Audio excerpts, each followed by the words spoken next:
Hello students. IT ITS का आपका exam होने वाला है और काफी कम दिन बचे हुए हैं। बहुत सारे स्टूडेंट्स का कमेंट्स आ रहा था कि कुछ क्वेश्चंस वगैरह कराया जाए। देखिए, दरअसल झारखंड बोर्ड जो है इसका कभी भी कोई डिटेल सिलेबस पब्लिश नहीं किया है, इसलिए हम लोगों को भी थोड़ी दिक्कत होती है कि कहाँ तक पढ़ाया जाए, क्योंकि सिलेबस काफी जो है, सिलेबस में अगर देखा जाए वेब एप्लीकेशन डेवलपमेंट जो कि एक यूनिट का नाम है, इसमें बहुत कुछ आ जाता है। तो एक लिमिट होना चाहिए, ठीक है। तो डिटेल सिलेबस नहीं होने की वजह से हम लोग को भी थोड़ी सी दिक्कत होती है। लेकिन चलिए, प्रीवियस ईयर का क्वेश्चंस पेपर को देखते हुए 2023 2022, ये 2 साल का क्वेश्चन पेपर को देखते हुए पैटर्न जो है समझ में आता है कि हाँ, किस प्रकार का क्वेश्चंस आपके एग्जाम में पूछा जाता है। देखिए, इसमें बहुत सारे यूनिट्स हैं आपके आईटी आईटीएस नाम के पेपर में, जो कि आर्ट्स कॉमर्स और साइंस तीनों जो है स्टूडेंट वो ले सकते हैं। और इसमें जो यूनिट है वेब एप्लीकेशन एंड डेवलपमेंट, ठीक है, वेब एप्लीकेशन डेवलपमेंट, इससे ज्यादा से ज्यादा क्वेश्चंस आते हैं। इसलिए सबसे पहले हम लोग इसका जो है एमसीक्यू करेंगे। वेब एप्लीकेशन डेवलपमेंट में हम लोग देखिए, सबसे पहला प्रश्न आपसे पूछा जा रहा है, ठीक है, कि HTML is a standard blank language for creating web pages. दरअसल आपसे पूछा जा रहा है कि HTML जो है वो किस प्रकार का लैंग्वेज है। तो इसका जो सही उत्तर है वो है आपका मार्कअप। दरअसल HTML का जो फुल फॉर्म होता है उसी में ही M फॉर मार्कअप होता है, तो ये एक मार्कअप लैंग्वेज है। आपको आंसर यहाँ पर प्रोवाइड कर दिया गया है, देखिए यहाँ पर मार्कअप बताया गया है।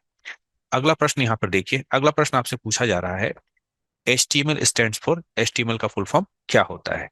तो HTML का फुल फॉर्म जो होता है वो होता है हाइपर टेक्स्ट मार्कअप लैंग्वेज, यानी कि बी नंबर, ठीक है। आंसर यहाँ पर आपको प्रोवाइड कर दिया गया है, ठीक है, बी नंबर।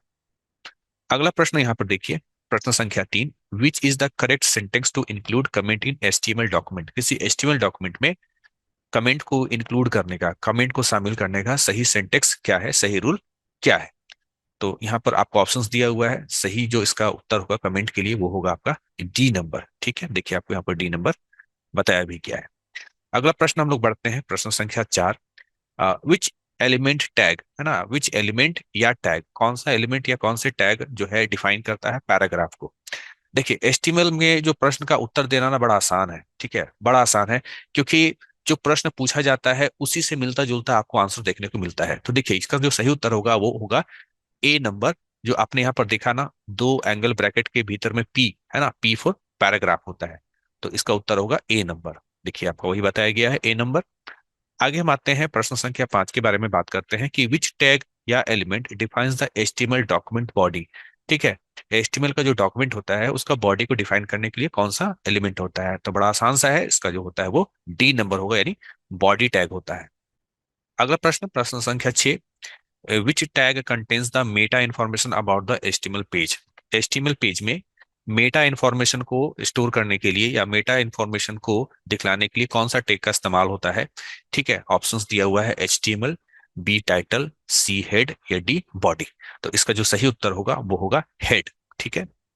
हेड का इस्तेमाल किया जाता है मेटा इंफॉर्मेशन के लिए। आगे बढ़ते हैं, प्रश्न संख्या 7, which tag is the root element of an HTML page. किसी HTML पेज में जो सबसे रूट, जो सबसे मुख्य एलिमेंट जो होता है ना, वो कौन सा टैग होता है, ठीक है। तो which tag is the root element, कौन सा टैग है जो HTML पेज का रूट एलिमेंट माना जाता है। Option A HTML, B title, C head या डी बॉडी। इसका सही उत्तर होगा HTML, ठीक है। तो मुख्य जो आपका हेड होता है वो तो HTML टैग ही होता है।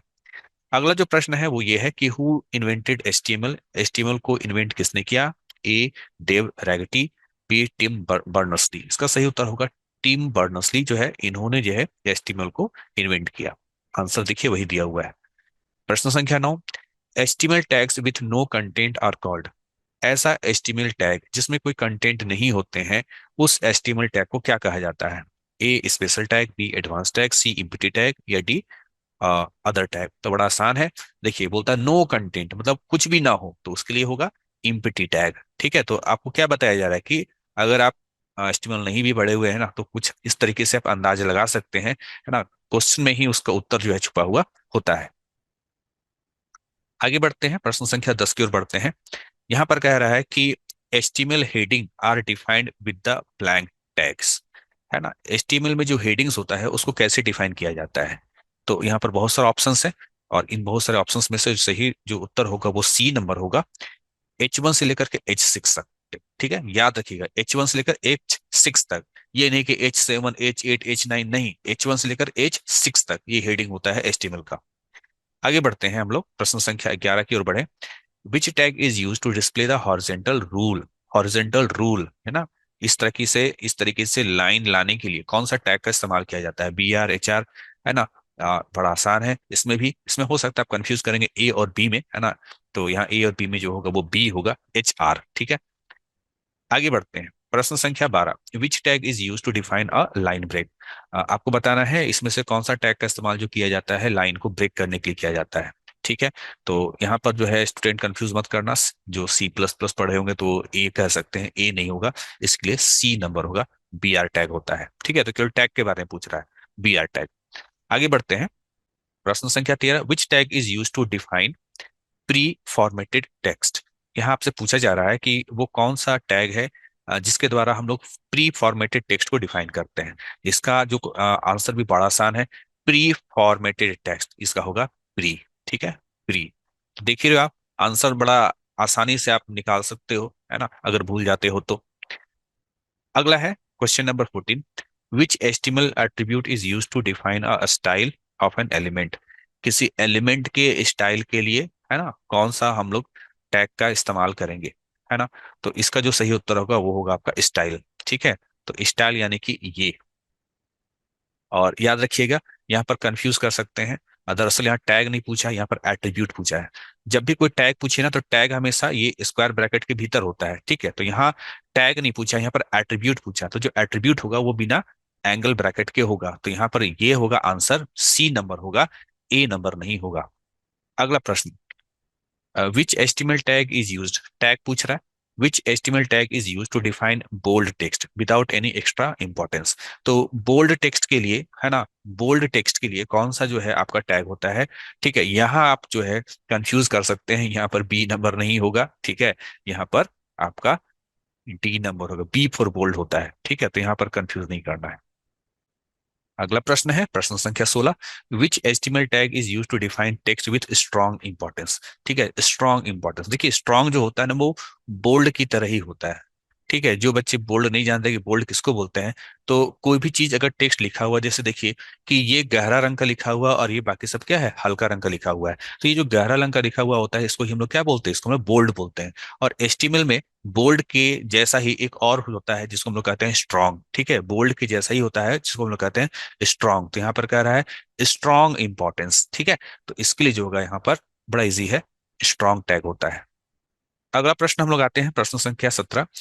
Which HTML tag is use to define italic text, है ना, इटैलिक टेक्स्ट। तो इटैलिक मतलब थोड़ा तिरछा हुआ, तिरछा लिखा हुआ जो लिखावट होता है उसको इटैलिक बोलते हैं, ठीक है।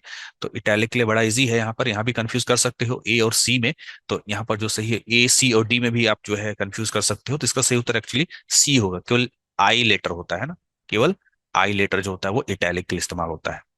अगला प्रश्न है, which HTML tag is use to define emphasized text. ठीक है, इम्फेसाइज्ड टेक्स्ट, इम्फेसाइज्ड टेक्स्ट इसके लिए भी बड़ा आसान है। यहाँ पर बड़ा इसका जो है स्पेलिंग मिल रहा है, दैट इज EM, ठीक है। तो EM के जरिए हम लोग इम्फेसाइज्ड टेक्स्ट को डिफाइन करते हैं। आगे चलते हैं, प्रश्न संख्या 19। Which HTML tag is use to define smaller text. ठीक है, स्मॉलर टेक्स्ट को दिखाने के लिए कौन सा जो है आपका टैग होता है। यहाँ पर आप कंफ्यूज कर सकते हो C और D को लेकर के, लेकिन याद रखिएगा यहाँ पर जो होगा आंसर वो D नंबर होगा। स्मॉल नाम का जो है टैग इस्तेमाल होता है। देखिए आंसर क्या दिया हुआ है ना, स्मॉल दिया हुआ है। आगे चलते हैं, which HTML tag is use to define subscript text. ठीक है, आपसे यहाँ पर पूछा जा रहा है कि कौन सा एस्टिमल टैग है जिसका इस्तेमाल किया जाता है सब स्क्रिप्ट टेक्स्ट के लिए। अब देखिए सब स्क्रिप्ट किसको बोलते हैं, जैसे आपने केमिस्ट्री में फॉर्मूला पढ़ा है H2O। अब ये 2 क्या होता है, छोटा लिखा जाता है, तो इसको हम लोग क्या कहते हैं, सबस्क्रिप्ट कहते हैं। तो इसके लिए कौन सा टैग का इस्तेमाल होता है, यहाँ भी कंफ्यूज मत करना, यहाँ पर सब में कंफ्यूज कर सकते हो, A B C D सब में कंफ्यूजन हो सकता है, इसका बस होता है A नंबर, दैट इज सब, है ना। आगे चलते हैं, उसी प्रकार से यहाँ पर आपसे पूछा जा रहा है कि कौन सा एस्टिमल टैग का इस्तेमाल जो है डिफाइन कर, जिसके द्वारा आप डिफाइन करते हैं सुपर स्क्रिप्ट टेक्स्ट। अब सुपर स्क्रिप्ट किसको बोलते हैं, जिसे आपने लिखा A का स्क्वायर, तो A के स्क्वायर में क्या होता है, 2 क्या है, छोटा है। तो ये जो 2 है ना इस तरह से लिखा गया, इसको हम लोग सुपर स्क्रिप्ट बोलते हैं। तो सुपर स्क्रिप्ट के लिए यहाँ पर कौन सा होगा, ठीक है। तो यहाँ पर देखिए SUP जो होगा वो होगा, प्रश्न संख्या 22, which HTML tag is use to define a hyperlink. ठीक है, तो हाइपरलिंक के लिए कौन सा जो है टैग का इस्तेमाल होता है? तो यहाँ भी आप कंफ्यूज कर सकते हैं, एच या हाइपरलिंक आप सोच सकते हैं, जबकि यहाँ पर ऐसा होगा नहीं। इसके लिए होता है ए, है ना, ए होता है। आगे चलते हैं, which is the correct syntax of A, है ना। अभी ऊपर जो ए के बारे में बात हुआ था हाइपर लिंक को लेकर के, इसको सही तरीके से लिखने का तरीका कौन सा है, ये आपसे यहाँ पर पूछा जा रहा है। ठीक है, तो ए के साथ हमेशा लगता है ए रेफ। रेफ का मतलब होता है हाइपर लिंक, तो ए के साथ क्या लगता है, ए रेफ इक्वल टू यूआरएल, फिर लिंक टेक्स्ट, फिर ये चीज दिया हुआ है। तो देखिए इसका उत्तर जो है सी ही बताया गया होगा, हाँ सी नंबर बताया गया है, ए रेफ। अच्छा, आगे यहाँ पर पूछा जा रहा है वाई रेफ एट्रीब्यूट। अब देखिए, ए जो है वो तो मेरा टैग था, और ये जो रेफ है ना, ये जो रेफ है ना, वो रेफ जो है उसको एट्रीब्यूट कहा जाता है। रेफ क्या है, एट्रीब्यूट है। तो यहाँ पर पूछा जा रहा है कि जो रेफ एट्रीब्यूट होता है उसका इस्तेमाल हम लोग ए टैग के साथ क्यों करते हैं। ठीक है, तो ऑप्शन ए है to define title text, option two है define reference of a document, to define destination URL. ठीक है, तो यहाँ पर देखिए आपको यहीं पर जानकारी मिल जाएगा, यूआरएल लिखा हुआ है ना, तो इसका जो है क्या आंसर होगा, सी नंबर होगा। ठीक, तो टू डिफाइन डेस्टिनेशन यूआरएल। प्रश्न संख्या 25, which tag is use to embedded an image in HTML document. अगर आप अपने एचटीएमएल डॉक्यूमेंट में कोई इमेज को इम्बेड करना चाहते हैं, अपने इमेज को रखना चाहते हैं एचटीएमएल डॉक्यूमेंट में, तो इसके लिए कौन सा टैग का इस्तेमाल होगा। ठीक है, ए आईएमजी, बी पिक, सी इमेज, या डी पिक्चर। इसका सही उत्तर होगा ए नंबर, आईएमजी होता है, आईएमजी टैग होता है। ठीक है, आईएमजी फॉर इमेज होता है। अब आते हैं प्रश्न संख्या 26 की ओर। What is the correct syntax of IMG tag. IMG tag को लिखने का, है ना, सही तरीका कौन सा है। ठीक है, तो आईएमजी के बाद यहाँ पर देखिए बहुत सारा चीज लिखा हुआ है, तो इसका उसको अगर हम बात करें यहाँ पर, तो देखिए ध्यान से कि I M G S R C equal to URL यहाँ भी है, I M G S R C equal to URL यहाँ भी है, और I M G S R C equal to URL भी, ये तो सही है। लेकिन क्या इस चीज को भी लिखा जा सकता है, तो हाँ इसको भी लिखा जा सकता है। क्या इस चीज को भी लिखा जा सकता है, हाँ इसको भी लिखा जा सकता है। इसका होगा ऑल ऑफ द अबव। ठीक है, ये सारे इस्तेमाल किए जा सकते हैं, इन तीनों में से किसी एक का भी आप इस्तेमाल कर सकते हो। आगे चलते हैं, प्रश्न संख्या 27, which attribute specify the path to the image. यहाँ पर कह रहा है कि कौन सा एट्रीब्यूट ये स्पेसिफाई करता है कि इमेज का पाथ क्या है। यानी अगर आप अपने एचटीएमएल डॉक्यूमेंट में इमेज को जोड़ना चाहते हैं, तो इमेज को जोड़ने के लिए आपको रास्ता बताना पड़ेगा, पाथ बताना पड़ेगा कि आपका इमेज स्टोर कहाँ है। ठीक है, तो उसके लिए कौन सा एट्रीब्यूट जो है इस्तेमाल करना पड़ता है। इसके लिए उत्तर होगा देखिए यहाँ पर C number, that is SRC. तो इसका उत्तर होगा आपका एसआरसी।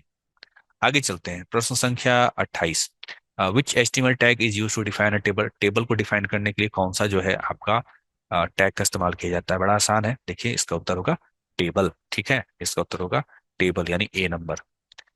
अब हम लोग बात करते हैं यहाँ पर, each table cell is defined by a which tag. जैसे सेल किसको बोलते हैं, जैसे मान लीजिए कि आपने एक टेबल बनाया, ठीक, तो ये जो टेबल बना रहे हैं यहाँ पर, ये जो प्रत्येक बॉक्स देख रहे हैं ना, इसको हम लोग क्या बोलते हैं, इसको हम लोग सेल बोलते हैं। तो किसी टेबल को बनाने के लिए जब आप सेल को डिफाइन करना चाहते हैं, तो कौन सा टैग का इस्तेमाल होगा। ठीक है, तो यहाँ पर पहला नंबर ए नंबर नहीं होगा। आपको लग रहा है कि सेल लिखा हुआ तो उसी से होता है, नहीं वो नहीं होगा। इसका उत्तर होगा टीडी। ठीक है, टीडी का मतलब होता है टेबल डेटा। तो टेबल डेटा जो लिखा हुआ है ना, इसी से ही टेबल का सेल को हम लोग डिफाइन करते हैं। आगे बढ़ते हैं, प्रश्न संख्या 30, each table row is defined by which tag. अगर टेबल का रो को डिफाइन करना है, आप तो जानते हो ना टेबल इस प्रकार से होता है। ठीक, इसमें अगर हम लोग बात करें तो एक रो, दो रो, तीन रो, चार रो, है ना, चार रो है। तो रो को डिफाइन करने के लिए कौन सा टैग का इस्तेमाल होता है। ठीक है, तो ये बड़ा आसान है, टीआर होता है, टेबल रो, यानी बी नंबर होगा। ठीक है, टीआर। अगला प्रश्न, etch table header is defined bye. Table header को कैसे डिफाइन करते हैं, इसके कौन सा टैग होता है, दरअसल पूछा जा रहा है। बड़ा आसान है, इसका जो होगा टीएच होगा। प्रश्न संख्या 32, which tag is use to define ordered list. ये क्वेश्चन थोड़ा इंपॉर्टेंट है, ये भी इंपॉर्टेंट है। ऑर्डर्ड लिस्ट के लिए कौन सा जो है टैग का इस्तेमाल होगा, ये बड़ा आसान है, O L, O for ordered, L for list, यानी ये होगा ए नंबर।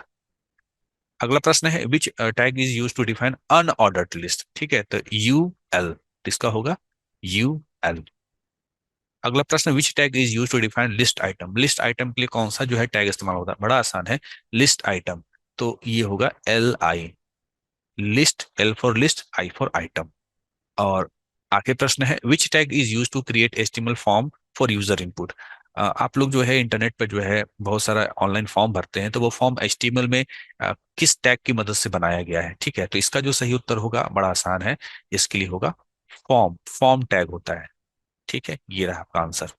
तो इस प्रकार से हम लोग 35 इंपॉर्टेंट एमसीक्यू का इस्तेमाल, एमसीक्यू हमने यहाँ पर देखा वेब डेवलपमेंट है ना, एप्लीकेशन, इस वाले यूनिट से, और इस यूनिट से ज्यादा जो है आपका एमसीक्यू आता है।